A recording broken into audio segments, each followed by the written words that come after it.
Glue Wednesday. You see, it's my belief that we don't have to get over. We need to find ways to keep it together. And my glue is G-L-U-E. God's love undoes everything, because that's what keeps it together. That life is about going from one puzzle to the next. You're either a small, medium, or large piece of each puzzle in your family, social, or business relationships. Yet, no matter what size puzzle piece you think you are, without you, the puzzle is labeled as incomplete. Hello, and welcome to Glue Wednesday. I'm Sporty King. You know, the reason I came up with the term Glue Wednesday is because so often people use the cliche of Wednesday being hump day. Well, you know, I collect words. And as I collect words, I also try to look for the positive side of each word, because positivity is something we have to search for. So when I hear the term hump day, I feel that hump has the connotation of the need to get over. And the truth is, Wednesday is not so much a need to get over day. It's the middle of a 7-day work cycle, or I'm sorry, a 7-day cycle. And see, even I caught myself, because that's the truth is, it's not necessarily the middle of someone's work week. Someone might work Thursday to Tuesday. So Wednesday doesn't necessarily have to be hump day or the middle of the work week for anyone. But it is the middle of a traditional 7-day week. And I look at it as the day that keeps the beginning of the week and the weekend together. And that's why I call it the glue. So this is Glue Wednesday. Of course, I always look for a spiritual aspect in my speaking as well. And so my glue is G-L-U-E. God's love undoes everything. Not that God loves will tear things down, but that whatever you're going through, His love will pull it together. You know, I get a little choked up when I say it sometimes. But I'm just kidding. Sometimes what you have to do is remember to get choked up. Because one thing that we tend to do sometimes is misuse and misrepresent our emotions. There is nothing inherently wrong with any emotion that you express. No emotion is wrong. It's your reaction, it's your follow-up to what you do with the emotion that ends up making a difference. That's not even the topic today. But one thing, again, like I said, you should have I like to have a stream of consciousness going, so that we can find ways to help people with different lessons as they come to us, because that's when you'll be the most helpful, when you can find yourself in the moment. And that does walk us into our topic for this broadcast, which is silent joy. Silent joy.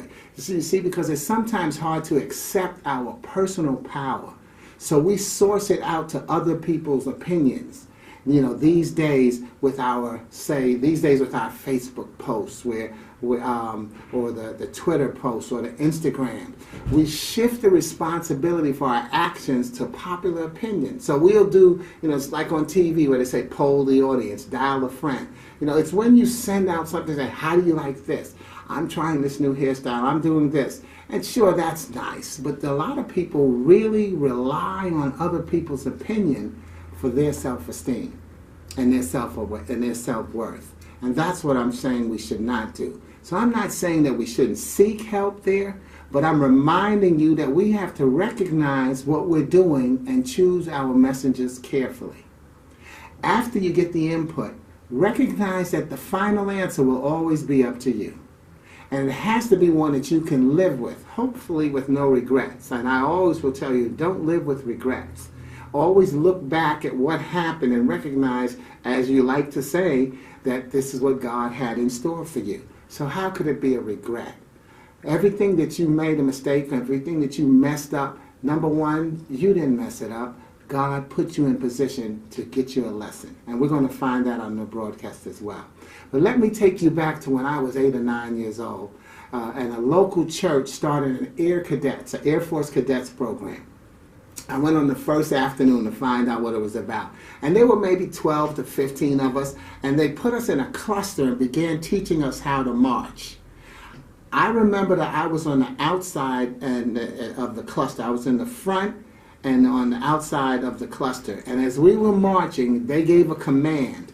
And they had us turning left and right and about face. And then after a few rotations, I don't remember whether or not they said left or right, but I turned in one direction and everybody else in that line went the other way. Now, at first, I remember feeling pretty stupid and rushing to jump back in line with the cluster when the instructor stopped us and told everyone to stop and confirmed that I was the only one that had turned in the right direction, in the correct direction. And you'll see why I corrected that. I was the only one that had turned in the correct direction. So let's decide that the command was turn left and everyone else turn right. We've made a lot of left turns that others have called wrong in our lives. Or let's decide that the command was turn right and everyone else turn left. We've made more right turns than we give ourselves credit for because someone called them wrong. And that's why I look at left, and when people say that the opposite of right is wrong, I say the opposite of right is left. L-E-F-T. Let's encourage free thinking. So when someone says left, let's encourage them to go the way that they need to go, because the truth is we're not looking for we're looking for the needle in the haystack, right? We're looking for the exception to the rule, the diamond in the rough. That's what we want to look for when we're going forward. That's what this world is all about. All the progress in our world is not about the people who stayed in the cluster and all went one direction while one other person went the other direction. You could be that one other person depending on the situation. But you've got to make that choice and that decision. Again, that's the silent joy of celebrating who you are. Remember that wrong is somebody else's opinion of something that you did that didn't benefit them. Now, I'm sure there's certain parts of your life where you do have to have a clear delineation between what's right and wrong. But let's look at situations in school, for instance, where we snap and we smother children's creativity by telling them that they only have to get an answer right or wrong on a test. In fact, these days we are not teaching our children to learn. We're coaching them to pass a test. And once they pass that test, they don't have to remember a single thing that was on that test. They just have to get a passing grade so that the school district can continue to get funding. I mean, you have to really understand what's going on with this world. It depends on what they're studying. Of course, as you get higher into your career level, if you're starting to maybe go to be a doctor or a lawyer, those types of professions, you are going to have to remember some of those basic things. But for the most part, we're training our kids to pass a test instead of allowing them to learn. So I always support you parents. The hardest job in the world, but buckle down and make sure things start to work out for your kids.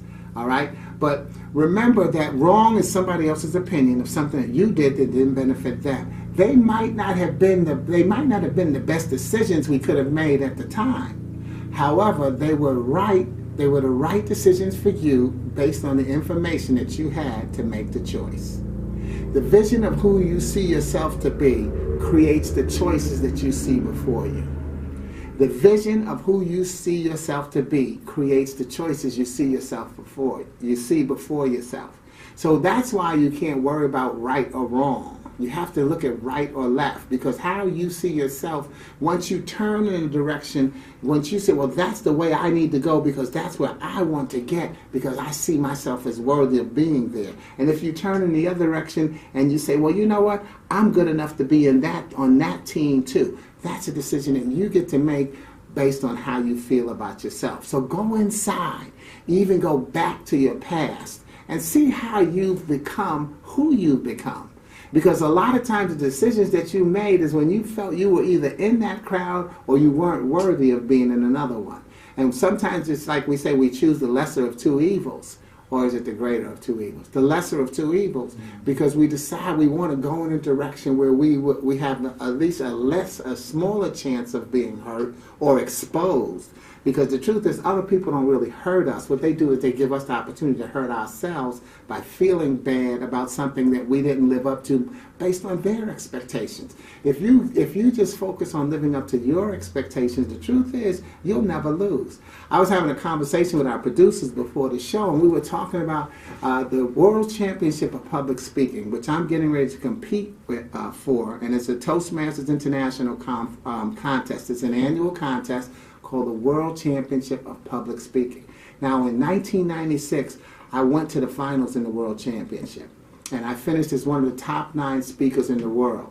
So when people said to me, well, how'd you do at the contest, Sporty? Well, as it turns out, they only announced first, second, and third. And when they said each of those positions, they didn't mention my name in any of them. So when people said, well, how'd you do in the contest? I told them I tied for fourth with the other 5 that didn't take first, second, or third. Because one thing is for sure, I didn't lose. I never see myself as lose. So when I say you turn right or turn left, based on how you see yourself, you decide, can I continue to go in that direction? And so this year, I've decided to go to readdress that contest and go in that direction and win the World Championship.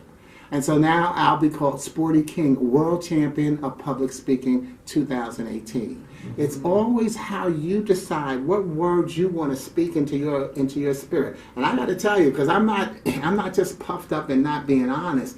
Because my club members said, well, is that a little arrogant? I said, no. When you compete in a contest, you compete to win. You compete to win. Now, if I don't win the championship, then I'm ready to be humble and talk about the experience and the journey. But until then, the experience and the journey is about me winning. And that should be what your life is about. Aren't you in it to win it? See, we've got all these cliches that we use, and we say them, and we're not listening to what we say. We're giving our spirits permission to go forward, and then we're stopping it before it can get there. That's what I mean by the silent joy. If you know how to celebrate yourself, you won't get locked into someone else's opinion of your humility. Well, you're not being humble, you're just being arrogant. Well, you know what? Guess what? My Father is God. So I think I get a little room for the arrogance based on I got the number one Father. So, and think about it. Isn't that how we did things when we were in school? When we're dealing with peer pressure, you looked at who had whose parents, you looked at who was hanging out with whom, and that's how you decided where you fit into the group. Well, I hang out with so-and-so, therefore I get to say such and such. That's what's going on. That's part of what's happening with this bullying that we're hearing so much about. It's always been going on. It's now more popular. In terms of, and I don't mean popular as, hey, let's do it. It's more popular in terms of it's in the news more. More people are coming forward now, and thank God for that. If someone is bullying you, if you start to see things changing what's going on in your children's life, again, parents, I always want to make a talk to you. See what's, ask them how things are going on in school. Ask them what's going on with their friends. You need to know that stuff. And this show, I'm going to do a different show on bullying, so I'm not going to spend a lot of time on it. But can't you see that everything is an important piece? One thing I will always tell you is that life is about going from one puzzle to the next. And I close my show with that every time. It's about going from one puzzle to the next. But no matter what size piece of the puzzle you see yourself as, without you, the puzzle is incomplete. And I don't have to just say that at the end of my broadcast, because I live it throughout my life. And I want you to live that throughout your life. Recognize that you are an important piece of the puzzle. And along the journey, what you have to remember is that you've met a lot of people who've told you what's best for you.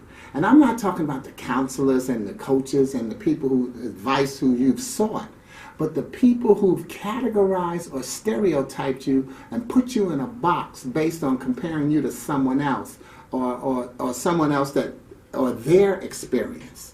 See, based on that, a lot of times, have you heard someone say, well, if I were you, bulletin, they can't be you. So as soon as you hear somebody ready to give you some advice based on if I were you, normally it's not going to be good advice. And let me not make them a bad person, because a lot of times it is just a cliche that we speak. So it might not necessarily be bad advice on their part, but it says that they are just, they're still within themselves.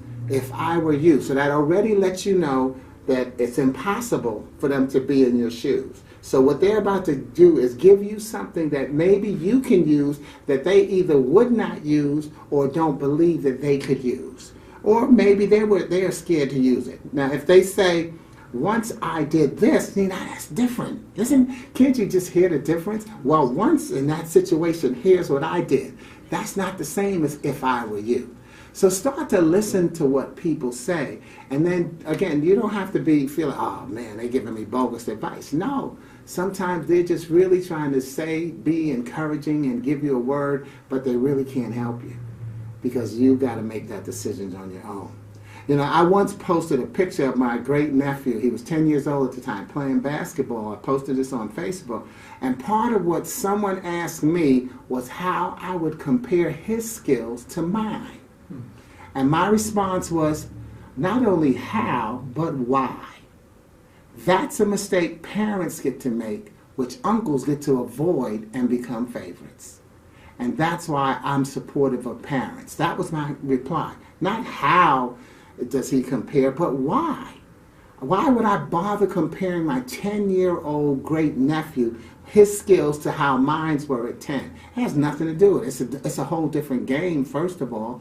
But more importantly, I need to let him grow to be who he is, without him having to feel like he's got to be in my shadow or live up to who his uncle was.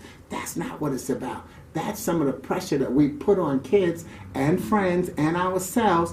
And that sometimes, it goes right back to what we were talking about earlier, sometimes the bullying is self. Self-bullying is a lot stronger sometimes than the bullying we get from an outside source. Because if you don't have the right amount of self-esteem, you invite bullying. Because think about it, a lot of times if you go back to some of the bullies that you had in school, when that person stood up to that bully, didn't the bully back down? See, the bully needed the person to feel less than who they were so that they could have power. But the moment you stand up to the bully shrinks because the bullying was really internal. So again, we're going to bring that up in another broadcast because I'm loving the fact that you've got me thinking about that. See how important you are to the puzzle? Always recognize that somebody says, well, you just quick with the words. No, no, no. We have to recognize that every messenger has a delivery. And as the messenger, I'm responsible for the delivery. I don't always worry about the results. I want to make sure that I deliver the right message, and my goal is always to reach one person per delivery. A lot of times, like, you may get a chance to speak at a career day at your school or at your child's school or something like that, and the military members, please go speak at the schools and wear your uniform because our kids need to see you. But a lot of times when we go speak at those types of things, we say, oh, if I could just reach one person. You know, that's one of those cliches we use to try to keep ourselves up. And then we go and we try to reach everybody. In the process of trying to reach everyone, you will reach no one. Reach one person per speech. You'll even hear at the churches, when they say the doors of the church are open, what do they say? Is there one? Will you come? They don't say, okay, all of y'all who ain't saved, get up here. Think. Really start to, and in these days, we really do have to start thinking, because the internet has taken away the option for thinking. We are put in a mode where we are reacting to somebody else's misfortune. And that's why even, because you ever heard that saying where people say they lie online about this wonderful life that they're having? Because that's what a lot of people are doing. They're either lying online about it or they're complaining about it to the point that nobody can help them. So don't worry about comparing yourself. It's pretty natural, especially for you younger parents. It's going to be natural for you to want to compare one child to another because they don't come with the rule book. But as you mature in your parenthood, you realize and accept the individuality of each child. And you even learn to celebrate it. So likewise, don't worry. Like I said, I didn't worry about comparing myself to my great nephew, and I didn't allow my friend to do the same. But before you learn to celebrate that individuality, you bury your children with that comparison and your great wisdom. So the poem I want to share with you today is one that I wrote when I was a teenager. It's called "Don't You Realize That You Don't Know Me?" And I wrote this poem, I dedicated this poem to that person that gets on our nerves at one time or another in our life. I wrote this poem, I dedicated it to my mother. And I dedicated it to my mother because just as I'm saying to you parents, she went to PU, like a lot of you obviously have gone to Parent University, where one of the things they teach you to say is, I know you. I've raised you, and y'all going to finish this one with me. I know you. I brought you into this world, and I could take you out and make another one like you. And so that's the thing is that, parents, so I fought my mother internally. I kept it to myself, telling her, no, you don't know me. I stood up inside and made sure that she recognized that I was an individual. And then, of course, outside I say, okay, Mom, what you need, right? But I wrote her this poem, and it's called Don't You Realize You Don't Know Me? But what I want to do is help you recognize that I updated the dedication over the years to some of those other people who claim to know us so well. Because think about who in your life have you had that little thing in the back of your neck and they know you. Your teachers, your friends, your coaches, your relatives, aunts and uncles, cousins. A lot of people have said that they know you, and you fought it on the inside. So you hear some of those people as I recite this poem to you, but guess what? You'll also hear yourself, because you've done it to somebody as well. It's one of those unconscious things that we say in our vocabulary, but I want you to listen to it and take it literally and see how it works in your life. So here are all the people, that I dedicated to, but see if you find yourself in this poem as well. Don't you realize that you don't know me? How many times have I heard, I knew you'd do that. It figures you'd say that. Please don't tell me that you know me, because you only insult my intelligence. Don't you realize you don't know me? Have I so shallow a mind that you can pick me apart at will? Are my actions really predictable? While looking through your drinking glass crystal ball, is my voice really always monotone? Don't you realize you don't know me? Don't you realize that you only know what I let you know? And don't you realize that I could never let you know me, even if I wanted to? Because I don't really know myself. Don't you realize you don't know me? Don't you know that what you knew I do, I didn't know I do, even after I did what I did like you knew I'd do it? And don't you know that what you figured I'd say, I didn't figure I'd say, even after I said what I said like you figured I'd say it? Don't you realize you don't know me? Don't you realize that you don't know me? And in slow motion, don't you know? No. But in slow motion, don't you know that what you knew I do, I didn't know I do? Even after I did what I did, like you knew I'd do it. Have you had anybody say that to you? Your mother, why didn't you move that glass? You're a jinx. You knew you were going to knock it over. I said, well, Ma, I didn't know I was going to knock it over. Since you knew, why didn't you move the glass? Right? And don't you know that what you figured I'd say, I didn't figure I'd say. Even after I said what I said, like you figured I'd say it. And I had that when my mother, Sporty, go clean up your room. I ain't cleaned up nothing. Just kidding, Mom. See, haven't we said something that we couldn't pull the words back in time? Like in the cartoons, you could pull those words back. But in real life, you can't. So we've all said something that we wish we could pull back. And that's why it's important to recognize that it's not about all of these people who know you or who think they do, because they can't. It's how well you know yourself. Because there's going to be something that you say or do that you didn't expect yourself to do. Bravery is usually in retrospect, where we do something and then we look back and see how brave we were and how we overcame a situation that we didn't think we could. So really get focused on knowing yourself, because that becomes the key. Don't worry about the question of whether or not you really know yourself, because the more important answer is don't worry about whether or not some people know you. It's most important that you know yourself. Do you know your best smile?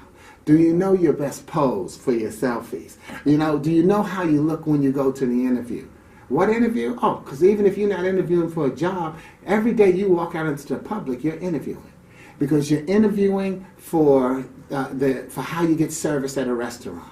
You're interviewing for the next relationship you're going to be in. You're interviewing for how people will perceive you when you walk into the building or walk in to talk to a teacher. You're always being interviewed, but you know what? You'll always be perceived as a messenger, and you need to be sure that you're a child of God. So one of the things that I thought about in preparation for this week's Glue is to give you an assignment. And I want you to post, whether it's on Facebook or YouTube, or if you are listening to this on a podcast, a Podbeam, or something where you're not posting, I want you to email me at sk@sportyking.com. sk@sportyking.com. And what I want you to do is tell me, what do you celebrate about yourself? What do you celebrate about yourself? What's your silent joy? I'm going to tell you one of mine. First of all, it is joy, J-O-Y, J-O-Y, just one you. See, I celebrate the fact that there is no other Sporty King, better known as Sporty. And see, you want to stretch the definition out sometimes. My birth name is Sporty King, but my nickname is Sporty. So I don't want to just say there's no other Sporty, because there is another Sporty in this world. And guess what? I found out there's also another Sporty.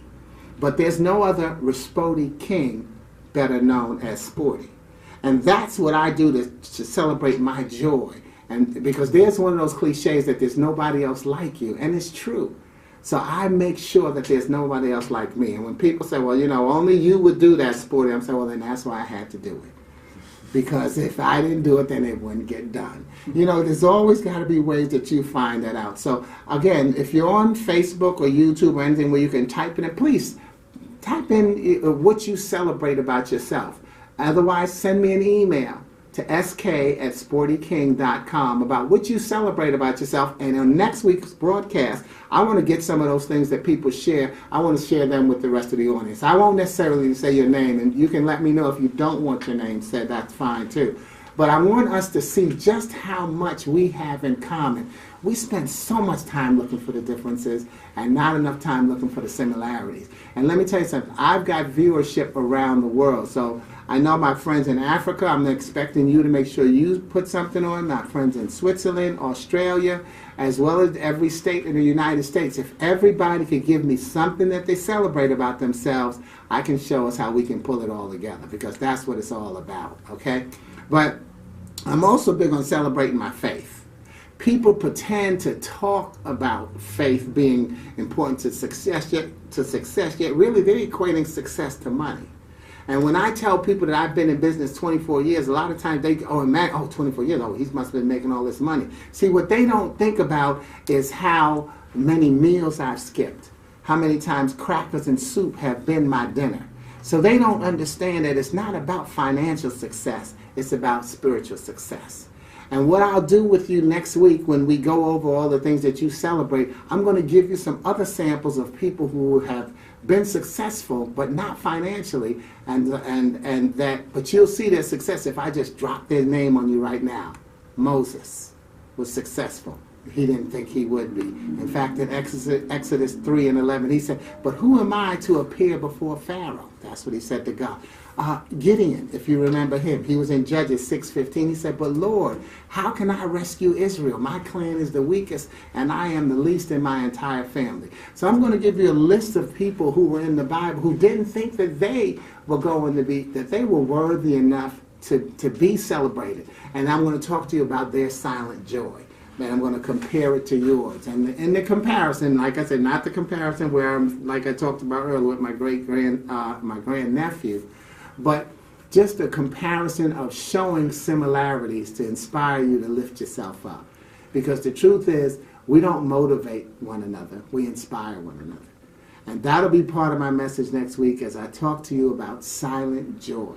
What can you do to celebrate your silent joy? Well, number one, you can recognize that life is about going from one puzzle to the next. You're either a small, medium, or large piece of the puzzle in all of your family, social, or business interactions.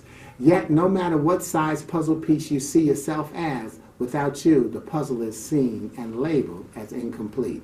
Don't you allow your puzzle to be incomplete. Don't you allow yourself to let your silent joy get snuffed out.